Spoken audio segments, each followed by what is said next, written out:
Every motion picture that is filmed must have a story or a script, but here's the kind of script we use in making cartoons. It's called a storyboard. It looks like a comic strip in your Sunday paper. The idea for this cartoon came from a newspaper. It's a true story about woodpeckers wrecking telephone poles and causing much damage. And here is Homer Brightman to give you our version of the same story. The idea of this story is built around a problem in the telephone company. We start with a title, To Catch a Woodpecker. Then we fade in on the front door of the telephone building. It's a very elaborate marble building. We cut into a closer shot of a brass plate which reads the Miracle Telephone Company. If you get your call, it's a miracle. Then we show the building itself, which is shaped like a telephone. And then we dissolve into the office of the president through the front door, and he is sitting at a very elaborate desk. The phone rings, ring, ring, ring. And he answers the phone. He says, hello. When you hear bump, bump, and then rah, rah, and he makes a big take, and he slams the receiver down. He says, it's that crazy woodpecker again. He turns around, and he jumps away from the desk and goes, phew. And you cut down to the floor, and we see he's a very pompous little man.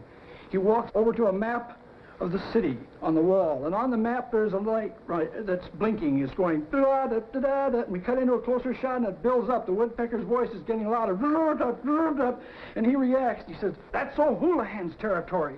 He whirls around, and he grabs the intercom and jams his head right through with a crash. He says, "Send O'Houlihan up here!" And this guy skids right into a stop. And he comes to attention. He says, "O'Houlihan, reporting, sir." O'Houlihan, that woodpecker's drilling holes in our telephone poles again. He's costing us thousands of dollars.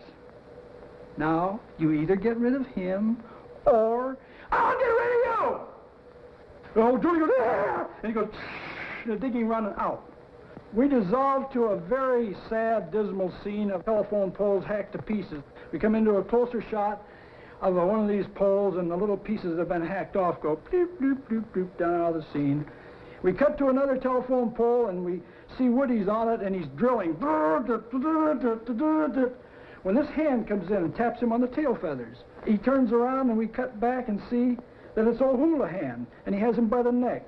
He says, "Sure, I'm getting rid of you, woodpecker, me boy." And he drops him in the sack and ties a knot in the sack and goes, scram. Then he dusts off his hands and slides right down the old telephone pole. And Woody's waiting at the bottom with a pin in his hand, and he goes into the pin and he goes, "Whoa!" Right up, and crack, his old head hits the top of that bar. Then we dissolve again. And he doesn't give up. He's a determined character. He comes in with a rope and a lasso in it and goes, he throws up at the top of the telephone pole, and it goes right over Woody. And Woody just takes it off, puts it over the top of the telephone pole, and you hear,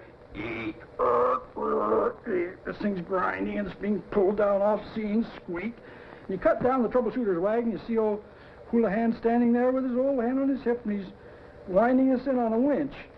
And Woody's coming down and down and down into the scene, closer and closer, and finally comes right into O'Houlihan. Thank you, Homer. That's just part of the story, but it will give you an idea of how a storyboard is used in making cartoons. There's still a lot of work to be done by directors, artists, musicians, and cameramen.